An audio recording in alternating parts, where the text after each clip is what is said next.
Владините ветувања за подобар живот за пензионерите и повозрасните работници остануваат само на хартија. Според предизборните ветувања, за кои сепак нема никакви рукови, жените над 60 и мажите над 62 години треба за иста плата, наместо по 8, да работат по 6 часа. Државата да даде пензија за сите постари од 65 години, па дури и за оние кои немаат остварено услови. Можност за предвремено пензионирање до 5 години пред остварувањето на правото на пензија.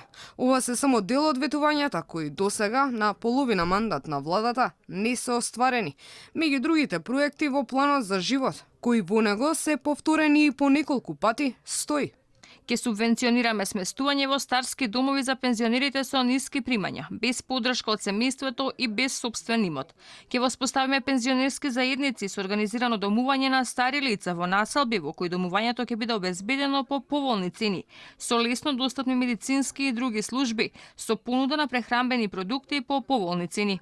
Од Министерството за труд и социјална политика до почетокот на вестите не одговорија на прашањата на Алфа, колку од ветиното веќе започнало да се реализира.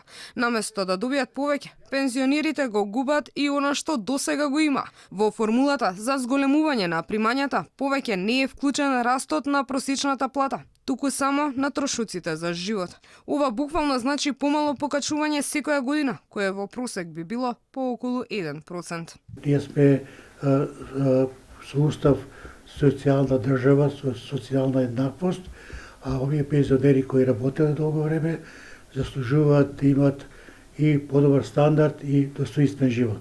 Министерката за труд и социјала се правда дека доколку не се направиле овие измени, ќе морало да се зголеми старосната граница за пензионирање. Да не ги притискаме да работат до 67 години, туку да може да си го остварат правото на 62 и 64 и кажа, не ги замрзнавме пензиите, тие туку во континуитет си растат како што се нели се усогласуваат со трошоците на живот.